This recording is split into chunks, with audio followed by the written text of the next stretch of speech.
এখন যেটা চলে আসছি সেটা হলো গ্রুপ 17 বা হ্যালোজেন ফ্যামিলি। আচ্ছা, প্রথমে হ্যালোজেনে কারা কারা রয়েছে? Fluorine, chlorine, bromine, iodine, astatine. এবার আমরা ইলেকট্রনিক কনফিগারেশনগুলো দেখে নিচ্ছি প্রত্যেকটার ক্ষেত্রে। এখানে একটা জিনিস লক্ষ্য করে দেখো, প্রত্যেকটার বাইরে কিন্তু 7টা করে ইলেকট্রন আছে, ঠিক আছে? তার মানে এদের সর্বাধিক কিন্তু যোজ্যতা বা ভ্যালেন্সি কিন্তু ম্যাক্সিমাম ভ্যালেন্সি কিন্তু 7 হবে। এইবার চলে এসেছি আমরা নেক্সট পয়েন্টে। আমরা এবার চলে এসেছি অক্সিডাইজিং পাওয়ার।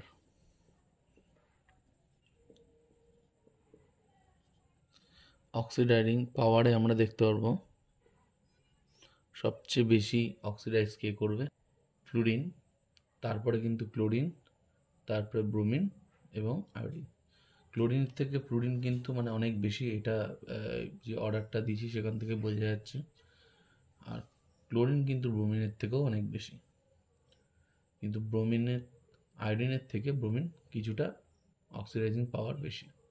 আমরা বিভিন্ন রিয়াকশনের মাধ্যমে এই বিষয়গুলো আরও পরিষ্কার করে নেব।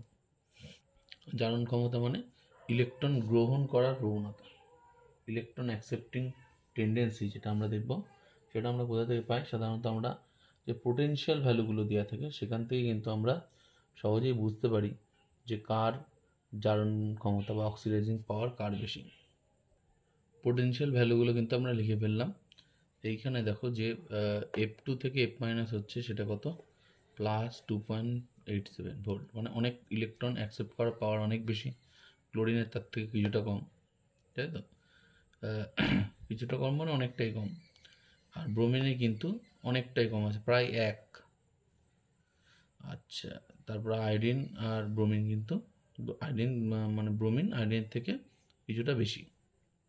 এটা এই অর্ডারটা থেকেই বোঝা যাচ্ছে। ক্লিয়ার?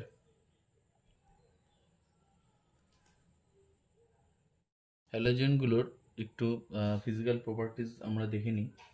সেখানে দেখো একটা জিনিস আমরা দেখতে পাচ্ছি যে ফ্লুরিনের কালারটা কিন্তু লাইট ইয়েলো, ঠিক আছে? আর ক্লোরিনেরটা কিন্তু লাইট গ্রিন, ব্রোমিনেরটা হচ্ছে লিকুইড স্টেটে থাকে ব্রোমিন, ঠিক আছে? ফ্লুরিন আর ক্লোরিন কিন্তু গ্যাসিয়াস স্টেটে, ব্রোমিন কিন্তু লিকুইড স্টেটে থাকে, রেড কালার লিকুইড হয়। আর আয়োডিন কিন্তু আমরা যেটা পেয়ে থাকি সলিড, হ্যাঁ, ব্ল্যাক কালারের সলিড। ক্লিয়ার? এই গ্যাসের কালারগুলো কিন্তু অনেক এমসিকিউতে দিয়ে থাকে। ধরো কোনো একটা রিয়াকশন হচ্ছে, একটা গ্যাসের কালার বললো যে এই গ্যাসটা ইকুয়েশনে একটা রিয়াকশনের ফলে এই গ্যাসটা কিন্তু প্রডিউস হচ্ছে, কালারটা দিয়ে দিল। তাহলে সাধারণত আমরা দেখি ক্লোরিনটা অনেক বেশি থাকে কোশ্চেনগুলোতে, যেখানে লাইট গ্রিন একটা গ্যাস কিন্তু প্রডিউস হয়। তাহলে ওখান থেকে বোঝা যাবে যে লাইট গ্রিন গ্যাস মানে আমরা এখানে অনেকটা ক্লোরিনকে বোঝাচ্ছি। ক্লিয়ার? এবার আমরা চলে আসছি যে bond dissociation energy of halogen. আচ্ছা, বন্ড ডিসোসিয়েশন এনার্জিগুলো আমরা একটু দেখে নিই কী বলছে। ফ্লুরিনের ক্ষেত্রে 38, ক্লোরিনের ক্ষেত্রে 58, Br2 ক্ষেত্রে হচ্ছে 46, আয়োডিনের ক্ষেত্রে হচ্ছে 36। এটা বন্ড ডিসোসিয়েশন এনার্জি, মানে বন্ডটাকে ডিসোসিয়েট করতে, মানে এই হ্যালোজেনের যে মানে এক্স যদি আমি বন্ড ধরি, extra fluorine, chlorine, bromine, iodine যা খুশি করতে পারে, এই বন্ডটাকে ব্রেক করতে সবচেয়ে কম এনার্জি লাগে হচ্ছে আয়োডিনের ক্ষেত্রে। তারপরে আমরা দেখতে পাচ্ছি ভ্যালু থেকে যে তারপরে ফ্লুরিন, তারপরে আসবে ব্রোমিন, এবং সবচেয়ে বেশি যেটা এনার্জি লাগছে বন্ড ব্রেক করতে সেটা কিন্তু ক্লোরিনের ক্ষেত্রে লাগে। এবার কথা হচ্ছে, তাহলে according to the bond energy, তাহলে রিঅ্যাক্টিভিটি হওয়া মানে অর্ডারটা কী হওয়া উচিত সেটা একটু আমরা দেখে নিই। যেহেতু আয়োডিনের সবচেয়ে কম এনার্জি লাগছে, তাহলে আয়োডিন সবচেয়ে বেশি রিঅ্যাক্টিভ, মানে ইজিলি এখান থেকে ভেঙে কী হয়ে যাবে, আই ডটে কনভার্ট হয়ে যাবে এবং সে কিন্তু রিয়াকশানে পার্টিসিপেট করবে। তাহলে সবচেয়ে বেশি রিঅ্যাক্টিভিটি অর্ডার যদি বলি, রিঅ্যাক্টিভিটি আমরা যদি দেখি রিঅ্যাক্টিভিটি অর্ডার কি দেখব, যে আয়োডিন হচ্ছে সবচেয়ে বেশি, কারণ আয়োডিনের সবচেয়ে কম এনার্জি লাগছে। তারপরে আমরা দেখব ফ্লুরিন, তারপরে আমরা কি দেখব Br2, লাস্টে আমরা কিন্তু দেখব Cl2। তাহলে আমরা কিন্তু রিঅ্যাক্টিভিটি অর্ডারটা পেয়ে গেলাম, এটা হওয়া উচিত। কিন্তু অ্যাকচুয়ালি এটা বাস্তবে কিন্তু এটা কখনোই হয় না। বাস্তবে যেটা হয় সেটা হচ্ছে fluorine greater than chlorine greater than bromine, and finally লাস্টে হচ্ছে আয়োডিন। এবার কথাটা হচ্ছে যে বন্ড এনার্জির সাথে আমরা জানি যে বন্ড এনার্জি যত কম তার রিঅ্যাক্টিভিটি তত বেশি, এটা তো আমরা এতদিন জেনে এসেছি। তাহলে এই ক্ষেত্রে কি হচ্ছে, যে কারণে এই যে অর্ডারটা ফলো করছে না, এটা আমরা একটু পরে বলছি। তার আগে আমরা একটা জিনিস বলে রাখি যে যে আমরা যে জিনিসটা দেখব সেটা হলো যে বন্ড লেন্থ যত ছোট হবে তার কিন্তু বন্ড এনার্জি তত বেশি। অর্থাৎ বন্ড লেন্থ যত কমবে বন্ড এনার্জি তত বাড়বে। এবার দেখো তাহলে সেই অনুসারে তা ফ্লুরিনের তো সবচেয়ে বন্ড লেন্থ কম হবে, ফ্লুরিন, তাই না? তাহলে আমরা যে বন্ড লেন্থ দেখি ফ্লুরিনের কিন্তু সবচেয়ে কম, তারপরে ক্লোরিন, ব্রোমিন, লাস্টে কিন্তু আয়োডিন। তাহলে এরকম হলো কেন, যে ফ্লুরিনের তো সবচেয়ে বেশি হওয়া উচিত ছিল, তাই না? এইখানে যে ঘটনাটা হচ্ছে আমরা যেটা দেখতে পারি সেটা হলো ফ্লুরিন আর ফ্লুরিনের মধ্যে কিন্তু ডিস্টেন্সটা খুব কম, বন্ড এনার্জি বেশি হওয়া উচিত, কিন্তু ফ্লুরিনের মধ্যে যে লোন পেয়ারটা থাকে এদের মধ্যে কিন্তু একটা ওভারল্যাপ হয়, ঠিক আছে? একটা স্টেরিক হিন্ড্রেন্স কাজ করে, স্টেরিক হিন্ড্রেন্স কিন্তু এর মধ্যে কাজ করে, ঠিক আছে? তার মানে এদের মধ্যে যে এই যে হিন্ড্রেন্সটা থাকে সেটার জন্য কী হয়, এই বন্ডটা কিন্তু ইজিলি ব্রেক হয়ে যাচ্ছে, যার জন্য কিন্তু আমরা দেখতে পারি ফ্লুরিনের কিন্তু বন্ড এনার্জি কিন্তু খুব কম, যেটা হওয়া ছিল অনেক বেশি।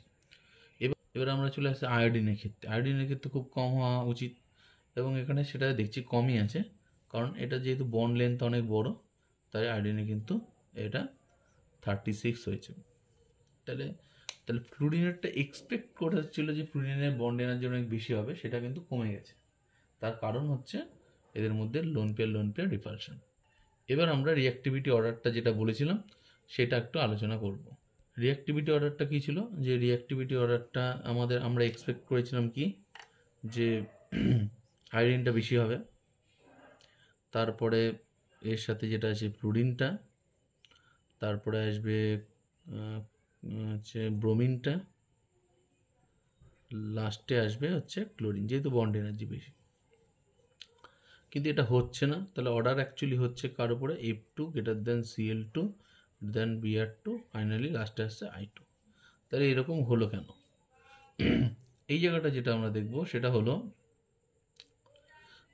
যে ব্যাপারটা ইলেকট্রোনেগেটিভিটি কিন্তু একটা বিশাল একটা ফ্যাক্টর। মানে দেখো, ধরো ফ্লুরিন ডট তৈরি হয়েছে, হ্যাঁ, আয়োডিনও ডট তৈরি হয়েছে, দুটোই ডট কিন্তু তৈরি হয়েছে, দুটোরই কম এনার্জি। এবার যখন একটা ইলেকট্রন অ্যাকসেপ্ট করবে, ফ্লুরিন কিন্তু যেহেতু ইলেকট্রোনেগেটিভিটি হাই, ও কিন্তু অ্যাট্রাক্টিং পাওয়ার অনেক বেশি, কিন্তু আয়োডিন কিন্তু যেহেতু ইলেকট্রোনেগেটিভিটি কম, সেই জন্য কিন্তু আয়োডিন কিন্তু ইলেকট্রনটাকে ফ্লুরিন যতটা রেটে টানবে, হ্যাঁ, রেট অফ অ্যাট্রাকশন যত বেশি হবে, আয়োডিনের কিন্তু রেট অফ অ্যাট্রাকশনটা অনেক কম।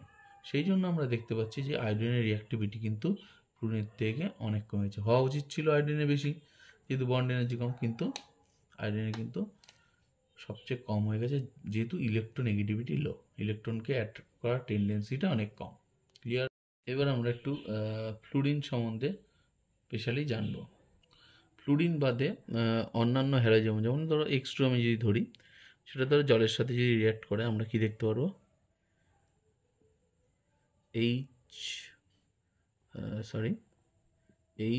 HOX কিন্তু প্রডিউস করে, হাইপোব্রোমাস ক্লোরাস, হ্যাঁ, আয়োডাস তৈরি করবে। মানে X = আয়োডিন হতে পারে, ব্রোমিন হতে পারে, আচ্ছা, এবার আমরা ক্লোরিনও হতে পারে, কিন্তু ফ্লুরিন কিন্তু জলের সাথে HOX তৈরি করবে না।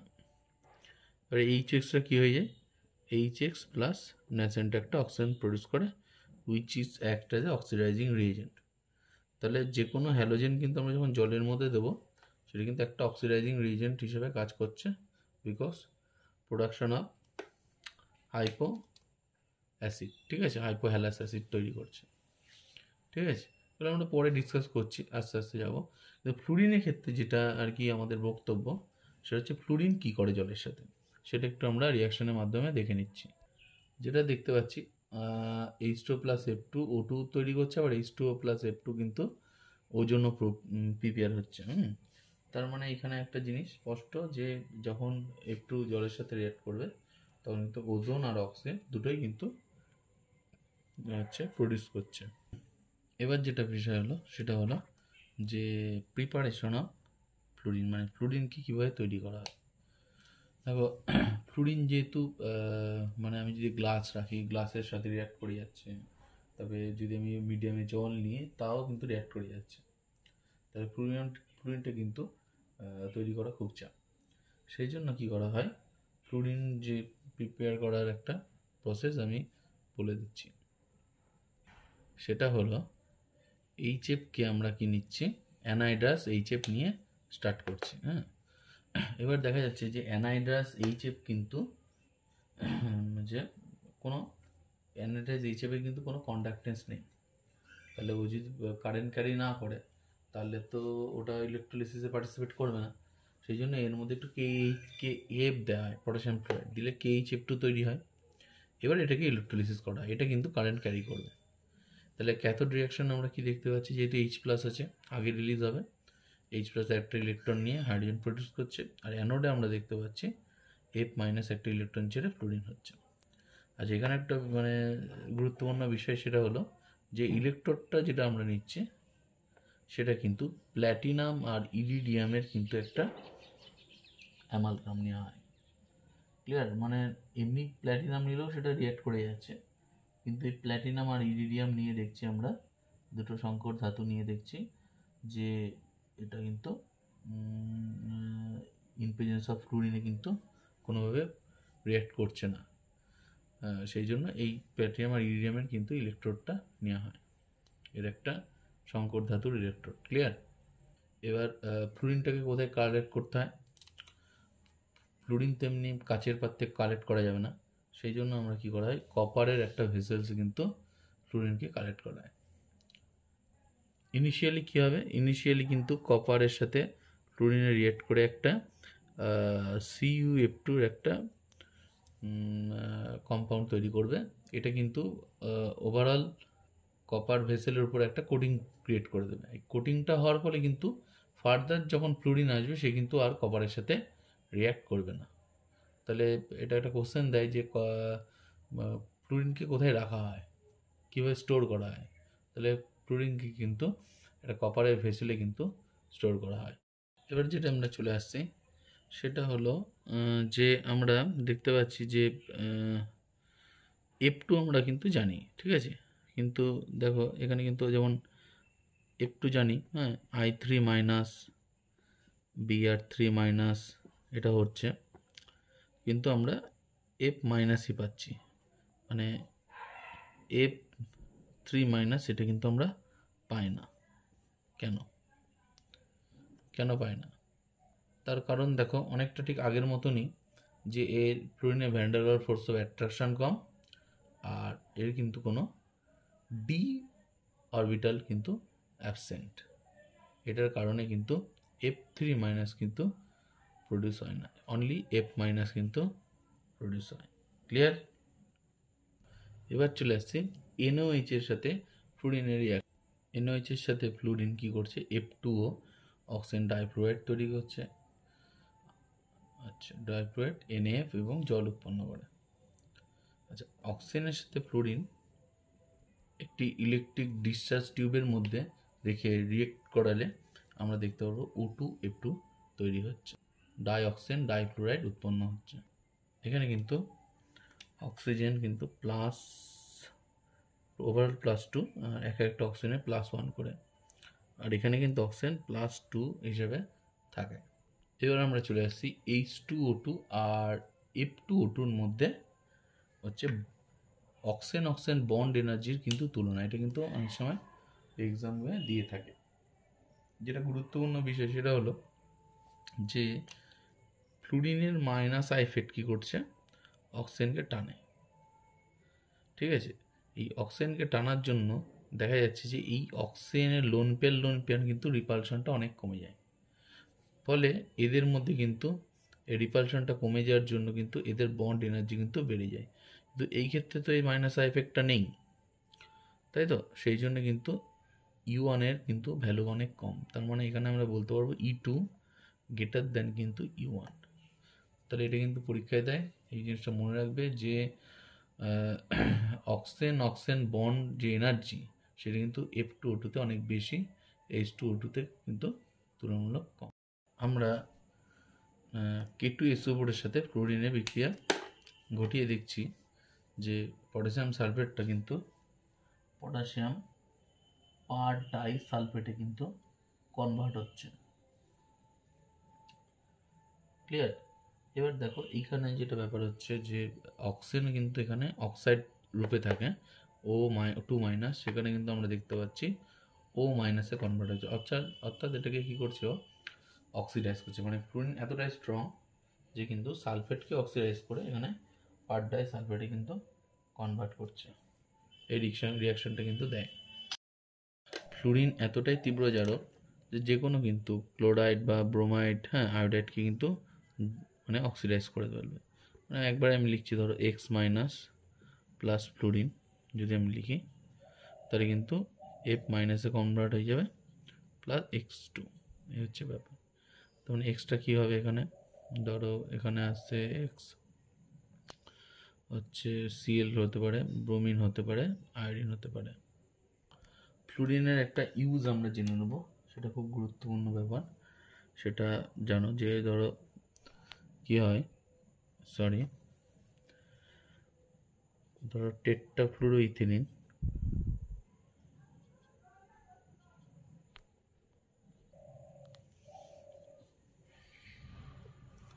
এই টেট্রাফ্লুরোইথিলিন তৈরি করতে কিন্তু ফ্লুরিন আমরা ব্যবহার করি। ঠিক আছে, এটাকে পলিমার করে আমরা কি পাই, পলিটেট্রাফ্লুরোইথিলিন। ঠিক আছে, যখন আমরা পলিমার পড়াবো তখন এটা ডিটেলসে আমরা রিয়াকশান করাবো আর পলিমারটাও আমরা দেখাবো। ঠিক আছে, এই পলিমারটা কী করে, ননস্টিক কিচেন ওয়্যারগুলোতে কিন্তু কাজে লাগে। এটা কিন্তু খুব গুরুত্বপূর্ণ ব্যবহার। এরপরে নেক্সট আমরা ফ্লুরিনের পরে চলে আসছি ক্লোরিনে।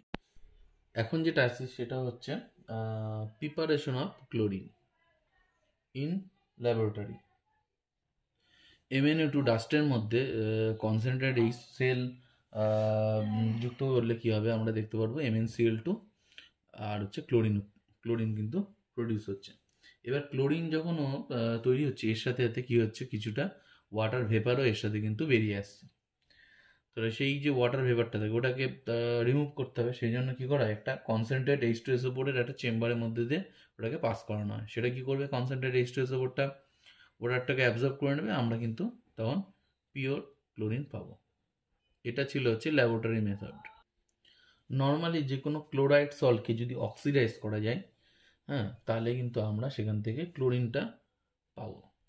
একটা এক্সাম্পল নিয়ে নিচ্ছি, সোডিয়াম ক্লোরাইডকে যদি MnO2 প্রেজেন্সে যদি এখানে কনসেন্ট্রেট H2SO4 প্রেজেন্সে যদি ওকে অক্সিডাইজ করা হয়, তাহলে কিন্তু Cl- কিসে কনভার্ট হচ্ছে, Cl- কিসে কনভার্ট হচ্ছে, Cl2-তে, মানে এটা অক্সিডাইজ হচ্ছে। আর Mn কত, +4 থেকে +2-তে রিডিউস হচ্ছে। তাহলে আমরা এখানে রিয়াকশানটা দেখতে পাচ্ছি, যে কোনো ক্লোরাইড সল্টেও কিন্তু আমরা অক্সিডাইজ করে ক্লোরিন কিন্তু প্রডিউস করতে পারবো। KMnO4 আছে, সেটাও কিন্তু একটা স্ট্রং অক্সিডাইজিং এজেন্ট। তারপরে K2Cr2O7, সেটাও কিন্তু একটা অক্সিডাইজিং এজেন্ট। এইগুলো কি করে, ক্লোরাইডসগুলোকে অক্সিডাইজ করে ক্লোরিনে কনভার্ট করে। আমরা একটা এক্সাম্পল নিয়ে নিচ্ছি। আমরা তো একটা বিষয় জানি যে যে অ্যাসিড মিডিয়ামে কিন্তু KMnO4 কি +7 থেকে +2-তে কনভার্ট হয়, আর ক্লোরাইডগুলো -1 আছে, সেটা অক্সিডাইজেশন 0-তে কনভার্ট হবে। তাহলে আমরা সহজভাবে অক্সিডেশন রিডাকশন দিয়ে চিন্তা ভাবনা করলে কিন্তু এই ইকুয়েশনগুলো আমরা সহজেই করে ফেলতে পারবো। এবার দেখো নিয়ে নিচ্ছি লেড অক্সাইড। এবার দেখো লেড অক্সাইডগুলো কী করে, লেড ডাইঅক্সাইড, সেগুলো কি +4 স্টেটে আছে। আমরা জানি কি লেড কি হয়, যে প্লাস পড়ে কি ভেরি ভেরি আনস্টেবল, সে কী হয় ইনার্ট এসপিআর এফেক্টের জন্য +2-তে কনভার্ট হচ্ছে। তাহলে +4 থেকে +2-তে চলে আসছে লেট। আচ্ছা, সিএল মাইনাস কী হচ্ছে -1 থেকে 0-তে। তাহলে আমরা কিন্তু অক্সিডেশন রিডাকশন সিম্পলি যারা মানে এই অক্সিডেশন রিয়াকশন চ্যাপ্টারটা ভালো করে পড়বে তাদের পক্ষে যে রিয়াকশানগুলো কিন্তু সহজেই কিন্তু নেমে যাবে। ক্লিয়ার? এরপরে দেখো চলে আসছে আমরা ব্লিচিং পাউডার CaOCl। ব্লিচিং পাউডারে যদি আমরা জল দিই সাথে সাথে কী তৈরি হবে, ক্যালসিয়াম হাইড্রক্সাইড আর কিন্তু ক্লোরিন। ব্লিচিং পাউডার এটা কিন্তু মানে সাধারণ উষ্ণতায় মানে রুম টেম্পারেচারে কিন্তু এটা রিয়াক্ট হয়ে যাবে এবং খুব সহজেই কিন্তু আমরা ক্লোরিনগুলো তৈরি করতে পারবো। ক্লিয়ার? এবার আমরা ক্লোরিনে কিছু রিয়াকশানে চলে আসছি। দ্য ক্লোরিন ওয়াটার একটা যে ব্লিচিং রিজেন্ট সেটা একটু আমরা দেখিনি কীভাবে কাজ করে। আমরা রিয়াকশানটা দেখতে পাচ্ছি যে ক্লোরিন জলের সাথে রিয়াক্ট করে HCl ও HOCl হাইপোক্লোরাস অ্যাসিড কিন্তু প্রডিউস করছে। এই হাইপোক্লোরাস অ্যাসিডটাকে ইমিডিয়েটলি কি ডিসোসিয়েট করে HCl আর হচ্ছে ন্যাসেন্ট অক্সিজেনটা আমরা পাচ্ছি। এই ন্যাসেন্ট অক্সিজেনই কিন্তু একটা ব্লিচিংয়ে হেল্প করছে। মানে কোনো কালারিং যদি কোনো পার্ট থাকে সেই কালার পার্টটাকে কি করছে, ডিকালারাইজ করে দিচ্ছে। সেটা হচ্ছে এই ন্যাসেন্ট অক্সিজেনটা। তাহলে এইভাবে কিন্তু ক্লোরিন ওয়াটার কিন্তু act as a bleaching reagent.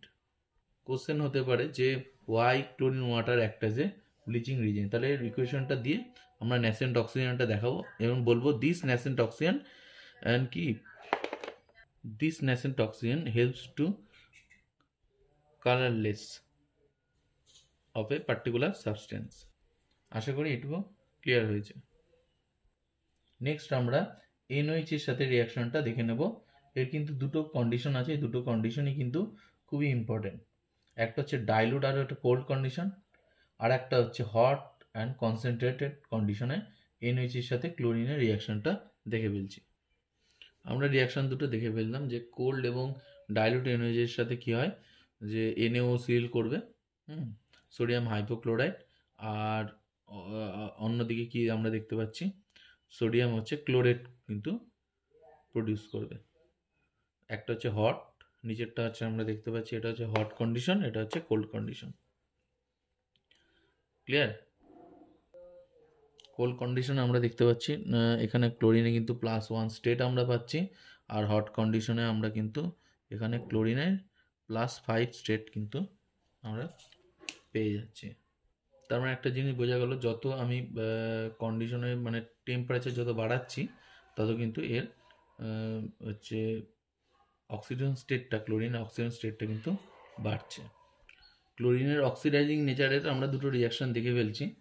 সেটা কি যে গ্রিন FeSO4 ফেরাস সালফেটকে কী করছে, ক্লোরিন অক্সিডাইজ করে ফেরিক সালফেটে কনভার্ট করছে। ক্লিয়ার? আর ফেরিক সালফেটের কালারটা কি আসছে, এটা কিন্তু ইয়েলো। তাহলে গ্রিন থেকে কিন্তু ইয়েলোতে কনভার্ট করে দিচ্ছে সলিউশনটাকে। নেক্সট আমরা চলে আসছি KMnO4 K2MnO4 যেটা পটাশিয়াম ম্যাঙ্গানেট, ঠিক আছে, সেটার থেকে পারম্যাঙ্গানেট করছে, এটা কিন্তু ভায়োলেট কালারটা চলে আসছে। তাহলে আমরা কি দেখতে পাচ্ছি যে গ্রিন টু ভায়োলেট কালার কিন্তু ক্লোরিন কনভার্ট করছে। এই রিয়াকশানটা অলরেডি কিন্তু আমরা করে ফেলেছি। ক্লিয়ার? সেটা হচ্ছে যখন আমরা নাইট্রোজেন কন্টেনিং ইয়েগুলো দেখছিলাম ইনঅর্গানিকের মানে গ্রুপ 15টা যখন আমরা আলোচনা করছিলাম তখন কিন্তু এই রিয়াকশানটা দেখে ফেলেছি যে অ্যামোনিয়া যখন ক্লোরিনের সাথে রিয়াক্ট করছে, আর এখানে আমরা তারপরেও আমরা দেখলাম যখন এক্সেস ক্লোরিন কি অ্যামোনিয়ার সাথে রিয়াক্ট করছে। তো দুটো ক্ষেত্রে আমরা দেখতে পাচ্ছি যে ক্লোরিন একটা স্ট্রং অক্সিডাইজিং রিজেন্ট, সেখানে কিন্তু যখন ক্লোরিনটা এক্সেস নিচ্ছি তখন কিন্তু নাইট্রোজেনের +3 স্টেটে আমরা দেখতে পাচ্ছি। ক্লোরিনটা যখন কম অ্যামাউন্ট আছে তখন কিন্তু নাইট্রোজেনটা 0-তে রয়েছে, তার কম অক্সিডাইজ হচ্ছে। ক্লিয়ার? যেহেতু ক্লোরিনের অ্যামাউন্টটা এখানে কম আছে। এবার একটা রিয়াকশান দেখে নেবো যে রিডিউসিং নেচার অফ হচ্ছে ক্লোরিন। এইখানে দেখো যে ক্লোরিনের সাথে ফ্লুরিনের রিয়াকশান যখন হচ্ছে সেখানে আমরা দেখতে পাচ্ছি ক্লোরিন কিন্তু এখানে 0 থেকে +3 স্টেটে চলে গেছে, ফ্লুরিন 0 থেকে -1 স্টেটে চলে এসছে। তাহলে এখানে একটা জিনিস স্পষ্ট হয়ে যাচ্ছে যে ক্লোরিন কিন্তু ইলেকট্রন ছেড়ে +3 স্টেটে যাচ্ছে, তাহলে ক্লোরিন কী করছে, নিজে অক্সিডাইজ হচ্ছে আর ক্লোরিনকে রিডিউস করছে। So it is act as A reducing agent. এবার দেখো নেক্সট কোশ্চেন আসছে যে SO2 is not act as permanent bleaching Regent. সেখানে কারণটা আমরা দেখো লিখেছি, SO2 জলের সাথে রিঅ্যাক্ট করছে H2SO4 আর তার সাথে দুটো ন্যাসেন্ট হাইড্রোজেন তৈরি করছে। এই ন্যাসেন্ট হাইড্রোজেন কী করছে, যদি কোনো একটা কালারিং রিজেন্ট থাকে তার মধ্যে দেখো আমরা যদি কোনো একটা ডাই দেখি, ডাইগুলো কিন্তু N ডবল বন্ড N একটা থাকে, আর এই ডবল বন্ডের জন্যই কিন্তু তাদের মধ্যে একটা কালার ক্রিয়েট হয়। এবার ধরো এই দুটো ন্যাসেন্ট হাইড্রোজেন কী করছে, ওকে রিডিউস করে দিচ্ছে, বন্ডটাতে সিঙ্গেল বন্ডে কনভার্ট হচ্ছে, আর কালারলেস হয়ে যাচ্ছে। এবার কি হচ্ছে, ইন প্রেজেন্স অফ সানলাইট এই বন্ড দুটো আবার ব্রেক করছে, ব্রেক করে আবার কিন্তু আগের অবস্থায় ডবল বন্ড চলে আসছে। তাহলে ইন প্রেজেন্স অফ সানলাইট কিন্তু আবার ওরা কিন্তু কালারলেস থেকে কালারে কনভার্ট হয়ে যাচ্ছে। তাহলে বিষয়টা হলো যে SO2 কিন্তু একটা পার্মানেন্ট ব্লিচিং করে কাজ করতে পারবে না। কিন্তু আমি যদি এখানে ক্লোরিন নিই, ক্লোরিন ওয়াটার এখানে আমরা কি পাচ্ছি, আমরা অলরেডি ডিসকাস করে ফেলেছি যে ক্লোরিন প্লাস জল, সেখানে কিন্তু আমরা একটা জিনিস পাচ্ছি যে HCl পাবো আর তার সাথে কিন্তু ন্যাসেন্ট অক্সিজেন। তাহলে যদি N ডবল বন্ড N থাকে, এর সাথে যদি ন্যাসেন্ট অক্সিজেন থাকে, কিন্তু পার্মানেন্টলি ব্লিচ করবে, সেটা কি হয়ে যাবে N oxide N oxide, permanently কিন্তু ব্লিচ হয়ে গেল, আর কিন্তু ও কিন্তু কালার থেকে কালারলেসে ডাইরেক্টলি কনভার্ট হয়ে যাচ্ছে। ক্লিয়ার? নেক্সট আমরা চলে আসছি ব্রোমিন। ব্রোমিনের আমরা একটু প্রিপারেশন দেখিনি কি আছে। একই রকমভাবে কিন্তু ব্রোমিনের প্রিপেয়ার করা হয় যেরকমভাবে ক্লোরিনের ল্যাবরেটরিতে করা হয়। আচ্ছা, এখানে আমরা দেখতে পাচ্ছি KBr MnO2-র সাথে MnO2 প্রেজেন্সে H2SO4 এর সাথে রিঅ্যাক্ট করে কী করছে, MnSO4, আর এখানে কিন্তু ব্রোমিন আমরা পেয়ে যাচ্ছি। একই রকমভাবে -1 থেকে কত আসছে 0, আর এখানে দেখতে পাবো +4 থেকে +2। তাহলে MnO2 এখানে অক্সিডাইজিং রিয়েজেন্ট হিসেবে কাজ করছে, সহজেই বোঝা গেল। এবার দেখো আমরা হাইড্রোজেনের যে পোটেনশিয়ালগুলো আমরা দেখেছিলাম, দেখো পোটেনশিয়াল ভ্যালুগুলো কিন্তু আমরা অলরেডি দেখেছি যে ফ্লুরিন F2 থেকে F- যখন যাব X, ক্লোরিন থেকে X' আমরা করে লিখছি X' করে, মানে ভ্যালুগুলো আমরা অলরেডি দেখে নিয়েছি। সেখানে আমরা জানি যে ফ্লুরিনের সব থেকে বেশি, তারপরে ক্লোরিনের potential value, reduction potential value, তারপরে ব্রোমিন এবং লাস্টে কিন্তু আয়োডিন, তাই তো? তার মানে দেখো এখানে একটা জিনিস স্পষ্ট, যদি আমি Br- নিই তাহলে তাকে কিন্তু সহজেই Br2-তে কনভার্ট করা যাবে, যে উপরে নিই। তার মানে ফ্লুরিন বা ক্লোরিন যে কোনো একটা যদি রাখি, তাহলে কিন্তু Br- অক্সিডাইজ হয়ে আমার কিন্তু ব্রোমিনে কনভার্ট। তাহলে Br- যদি আমি মনে করি যে Br- থেকে Br2 তৈরি করব, তাহলে আমার এখানে দিতে হবে ক্লোরিন। তাহলে এখানে ক্লোরিন দিলে কি হয়ে যাবে, Cl- হবে, তার সাথে কিন্তু আমরা Br2 পেয়ে যাব। অথবা Br- সাথে সাথে যদি আমি এখানে যদি ফ্লুরিন দিই, তবেও কিন্তু আমরা দেখতে পারবো যে এখানে কিন্তু F- আমরা পাবো, তার সাথে কিন্তু আমরা Br2 পেয়ে যাব। কিন্তু ব্রোমিনের নিচে আয়োডিন কিন্তু এর সাথে রিঅ্যাক্ট করে কিন্তু তৈরি করতে পারবে না ব্রোমিন, কারণ আয়োডিন যেহেতু পোটেনশিয়াল ভ্যালু কম, রিডাকশন পোটেনশিয়াল ভ্যালু, সেই জন্য Br- অক্সিডাইজ করতে পারবে না। তার মানে যেটাকে আমি ভাববো তার উপরে যা থাকবে তাই। একই রকমভাবে যদি আমি আয়োডিনের দেখি, তাহলে আয়োডিনের উপরে কী আছে, ব্রোমিন, তার উপরে কি ক্লোরিন, তাই ফ্লুরিন, মানে তিনটেই যদি আমি দিই, তাহলে কিন্তু I- থেকে আয়োডিনে কনভার্ট হবে। এই একটা মানে কনসেপ্ট, এই পোটেনশিয়ালের কনসেপ্টটা এটা যেন সবসময় মাথায় থাকে। আশা করি এইটুকু একদম পরিষ্কার। ক্লোরিনের মতনই কিন্তু সেমভাবে ধরো এখানে আমরা দেখতে পাচ্ছি যে X2 প্লাস NOH, যেটা আমরা আগে দেখেছিলাম, সেটা হচ্ছে NaX plus NaOX plus H2O। এখানে আমরা দেখেছিলাম এটা কি নিয়েছিলাম, ডাইলুট প্লাস হচ্ছে কোল্ড। NOH-এর ক্ষেত্রে আমরা এটা অ্যাপ্লিকেবল হয়েছিল। এবার দেখো একটু সামারাইজ করে দিচ্ছি যে ডাইলুট আর কোল্ড হচ্ছে NOH যদি আমি দেখি, সেখানে দেখতে পাচ্ছি যে তারা রিঅ্যাক্ট করছে হ্যালোজেনের সাথে NX NaOX, হ্যাঁ, হাইপোক্লোরাইড, হাইপোব্রোমাইড, হাইপোআয়োডাইড যে কোনো কিছু তৈরি করতে পারে। আর এখানে হট আর কনসেন্ট্রেট NaOH এর সাথে রিয়েক্ট করে NaXO3। একই রকমভাবে এটা কার ক্ষেত্রে অ্যাপ্লিকেবল, এক্সট্রা হচ্ছে ক্লোরিন, ব্রোমিন, আয়োডিন, এই তিনটের ক্ষেত্রেই কিন্তু অ্যাপ্লিকেবল হচ্ছে। আমি আয়োডিন যখন করাবো তখন আর এই রিয়াকশানটা করাবো না, কারণ এই তিনটের ক্ষেত্রেই কিন্তু এটা অ্যাপ্লিকেবল হবে। ক্লিয়ার? ক্লোরিনে যেরকম আমরা রিয়াকশান দেখেছিলাম, ব্রোমিনের ক্ষেত্রে কিন্তু সেম, সেটাও কিন্তু এক্সেস অ্যামোনিয়া এক্সেস ব্রোমিনের সাথে কিন্তু একই রকম রিয়াকশান হবে। যদি কোনো ডবল বন্ড থাকে, অর্গানিক যদি কোনো কম্পাউন্ড আমরা দেখি বা আনস্যাচুরেশন যদি থাকে, তার সাথে কিন্তু ব্রোমিন রিয়াক্ট করে কিন্তু সেখানে কিন্তু বর্ণহীন একটা যৌগ তৈরি করে। এটা আমরা অর্গানিকে পড়াবো, হাইড্রোকার্বনে যখন রিয়াকশান করাবো। তবু এখন এখানে বলে রাখছি, একই রকমভাবে Br2 কালারটা আমরা জানি ব্রাউন কালার, ঠিক আছে, এই লালচে বাদামি, ঠিক আছে, তো রেডিশ ব্রাউন টাইপের কালার হয়।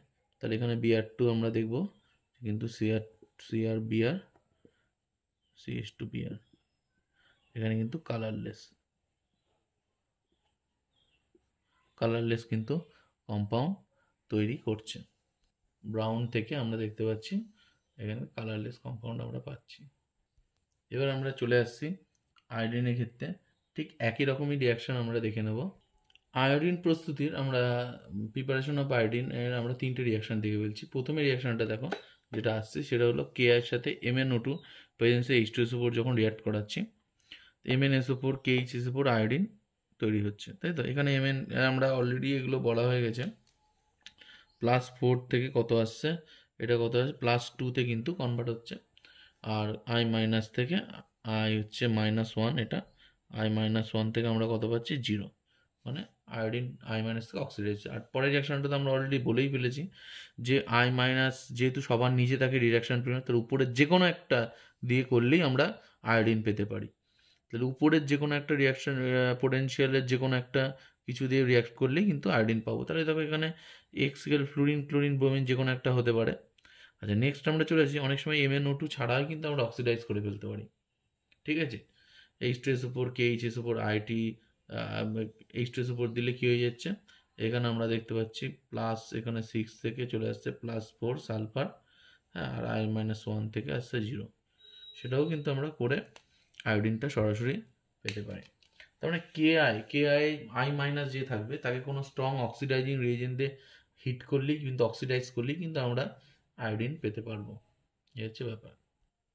এবারে চলে আসছি যে আয়োডিন কিন্তু লেস সলিউবল ইন ওয়াটার, জলে কিন্তু সহজেই কিন্তু সলিউবল হতে চায় না।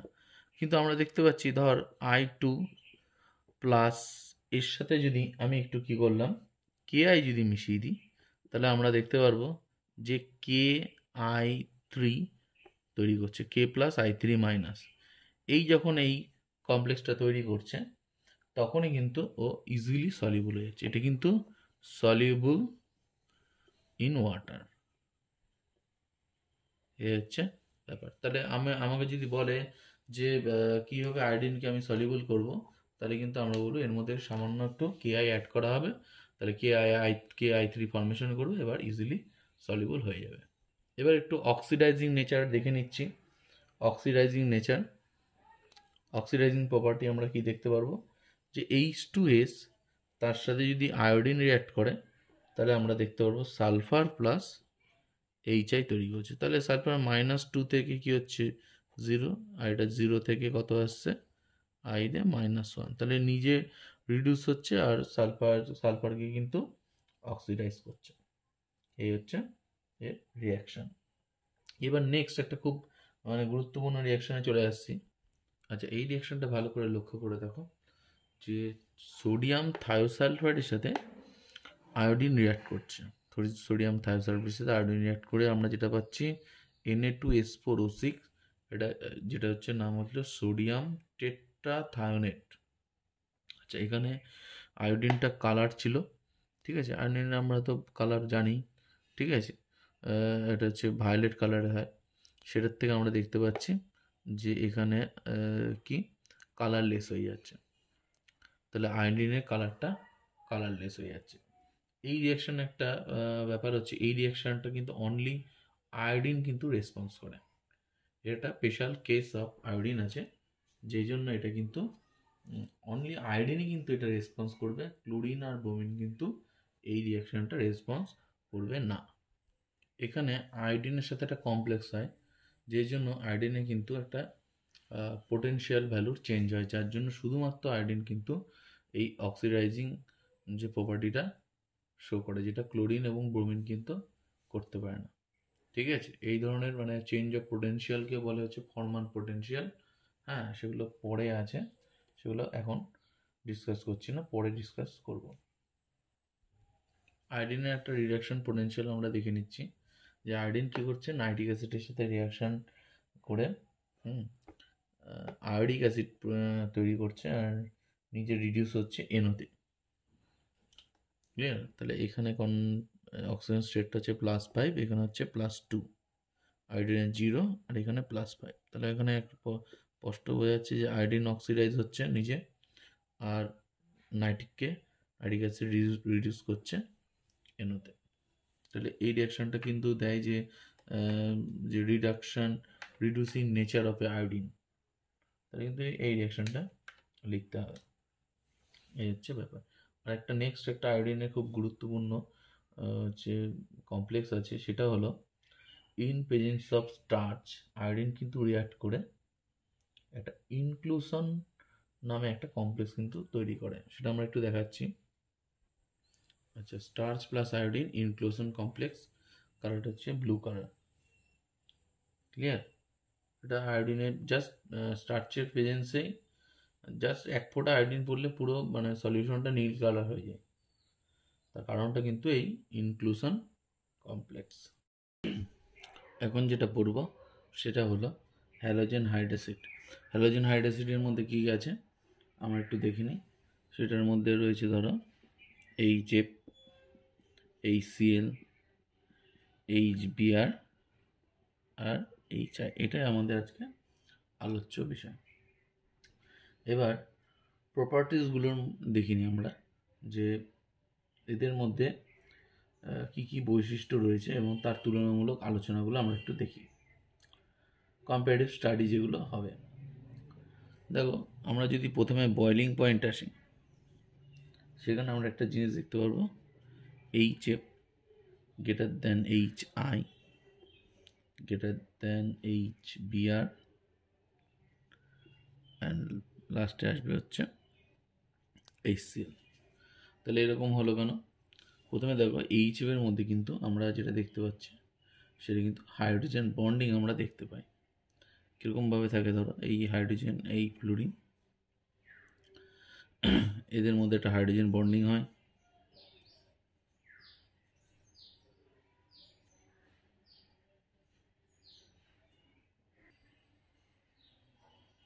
এখানে একটা হাইড্রোজেন বন্ডিং হবে, এই দুটোর মধ্যে একটা হাইড্রোজেন বন্ডিং আমরা দেখতে পারি ফ্লুরিন আর হাইড্রোজেন মধ্যে। এইভাবে কিন্তু একটা জিগজ্যাগ ওয়েতে এটা কিন্তু থাকে। হ্যাঁ, এভাবে কিন্তু এদের মধ্যে একটা হাইড্রোজেন বন্ডিং দেখা যায়।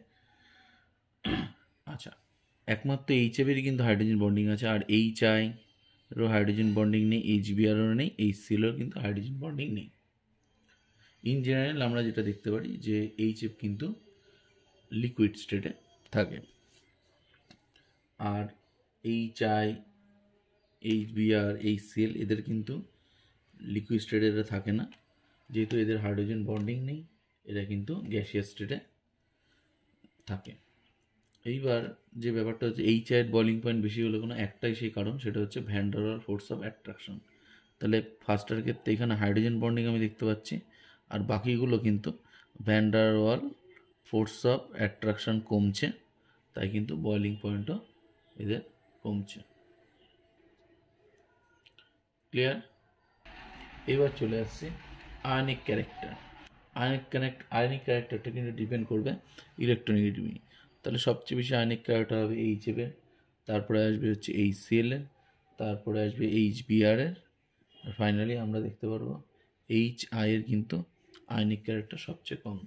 কারণ এখানে একটাই জিনিস যে মোর ইলেকট্রোনেগেটিভ, তাহলে সেখানে চার্জ সেপারেশনও বেশি হবে। যেমন ধরো এইখানে H আর X আছে, এখানে ইলেকট্রন রয়েছে, যদি এক্সের ইলেকট্রোনেগেটিভিটি বাড়তে থাকে তাহলে ইলেকট্রনটা কী হবে, তত বেশি এক্সের কাছে যাবে, আর এখানে তত বেশি ডেল্টা প্লাস এবং ডেল্টা মাইনাস হবে। তাহলে তাদের চার্জ সেপারেশন তত বেশি হবে এবং আয়নিক ক্যারেক্টারও কিন্তু বাড়বে। সেই জন্য ফ্লুরিন হচ্ছে মোর ইলেকট্রোনেগেটিভ দেন ক্লোরিন দেন ব্রোমিন, ক্লোরিন হচ্ছে মোর ইলেকট্রোনেগেটিভ দেন ব্রোমিন, আর ব্রোমিন হচ্ছে মোর ইলেকট্রোনেগেটিভ দেন আয়োডিন। সেই জন্য আমরা দেখতে পারি আয়নিক ক্যারেক্টার ফ্লুরিনে বেশি, তারপরে HCl, তারপরে HBr, লাস্টে আসছে HI।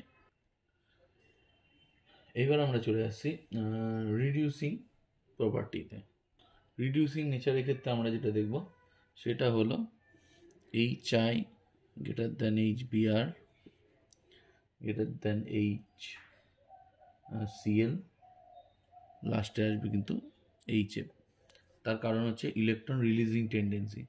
আমরা জানি যে আয়োডিন হচ্ছে লেস ইলেকট্রোনেগেটিভ, তাহলে ইলেকট্রনটা কিন্তু ইজিলি রিলিজ করতে পারবে, তাই জন্য এটা হচ্ছে রিডিউসিং নেচারের একটা কম্পারেটিভ স্টাডি।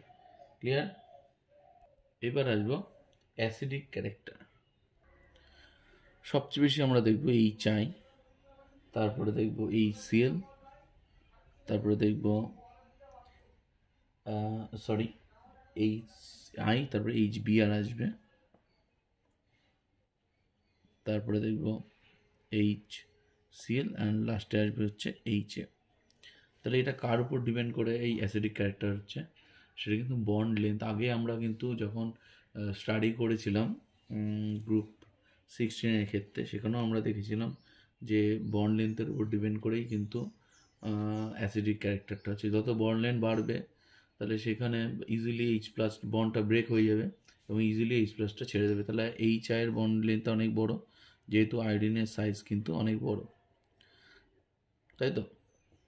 তাই জন্য আমরা দেখতে পাচ্ছি, ধরো H আছে, এখানে আয়োডিনটা কিন্তু অনেক বড় থাকে, তাদের এর মধ্যে ইন্টারনিউক্লিয়ার ডিস্টেন্সটা অনেক বেশি, তাই তো? HBr এর ক্ষেত্রে কী হবে, সেটা একটু কম, ঠিক আছে? HCl এর ক্ষেত্রে আমরা দেখতে পাচ্ছি এটা যেমন HBr, এটা HI, HCl এর ক্ষেত্রে দেখছি হচ্ছে একটু কম, তাই না? এইবার দেখতে পাচ্ছি একই রকমভাবে HF এর ক্ষেত্রে আরও কম। তাহলে এইভাবে আমরা কি দেখতে পাচ্ছি যে এদের মধ্যে কিন্তু ইন্টারনিউক্লিয়ার ডিস্টেন্সটা কমে যাচ্ছে এবং যার ফলে কিন্তু বন্ড এনার্জিটাও বেড়ে যাচ্ছে এবং সেই জন্য HI এর বন্ড এনার্জি সবচেয়ে কম, ইজিলি ব্রেক হয়ে যাবে, H+টা রিলিজ করে দেবে। ক্লিয়ার? এবার আমরা স্পেশালি HF হাইড্রোজেন ফ্লুরাইড নিয়ে স্টাডি করব। এখানে প্রথমেই চলে আসছি প্রিপারেশন। এবার দেখো যেটা আমরা আসছি যে ক্যালসিয়াম ফ্লোরাইডকে কী হচ্ছে, কনসেন্ট্রেট H2 প্রায় 90% H2 উপর দিয়ে আমরা কী করছি, হিট করছি। তাহলে আমরা দেখতে পাই ক্যালসিয়াম সালফেট আর HF কিন্তু HF এর একটা ভেপার ফর্মেশন হচ্ছে। আচ্ছা, আমরা HF লিকুইড বলেছিলাম, কিন্তু ব্যাপারটা হচ্ছে HF এর কিন্তু বয়লিং পয়েন্ট প্রায় 20 ডিগ্রি মতো। হ্যাঁ, তাহলে এইবার যেহেতু আমাদের যে সিস্টেমটা আমরা নিচ্ছি সেখানেও টেম্পারেচার অনেক বেশি থাকে, তাই যে HF কিন্তু একটা ভেপার ফর্মে আমরা পাই। এবার সেই HFটাকে আমরা কি করছি, ওয়াটারের সাথে মিক্স করাচ্ছি। ওয়াটারের সাথে মিক্স করিয়ে আমরা কি করছি, HF এর একটা সলিউশন কিন্তু আমরা পেয়ে যাচ্ছি। ক্লিয়ার? এবার দেখো যে একটা জিনিস একটু মনে রাখতে হবে যে HF আমরা কিন্তু জানি উইক অ্যাসিড, তাই না? HF কিন্তু উইক অ্যাসিড হয়। আমরা দেখলাম HI সবচেয়ে অ্যাসিডিটি বেশি, এর আগেই দেখলাম। তাহলে ডাইলুট সলিউশন অফ HF কিন্তু উইক অ্যাসিড হিসেবে বিহেভ করছে। তারপরে আমরা যেটা দেখতে পাচ্ছি, কনসেন্ট্রেট সলিউশন অফ HF যদি নিই, সেখানে কিন্তু যেটা ব্যাপার সেটা কিন্তু স্ট্রং অ্যাসিড। কেন কনসেন্ট্রেট কেন স্ট্রং অ্যাসিড হিসেবে বিহেভ করছে?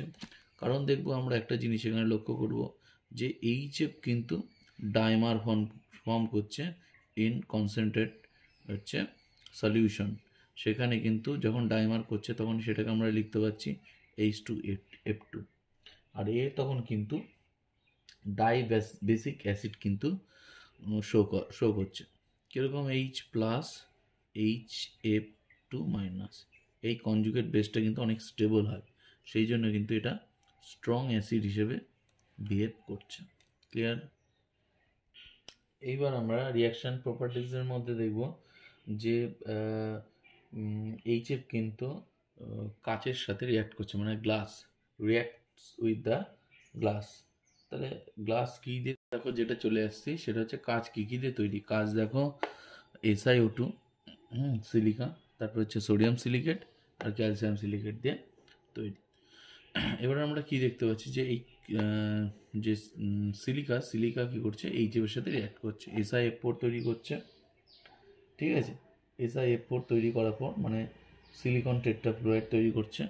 তারপরে আমরা দেখতে পাচ্ছি এই সিলিকন টেট্রাফ্লুরাইড আবার পুনরায় এইচএফের সাথে রিঅ্যাক্ট করছে, করে হাইড্রোফ্লুরো সিলিসিক অ্যাসিড H2SiF6 কিন্তু তৈরি করছে।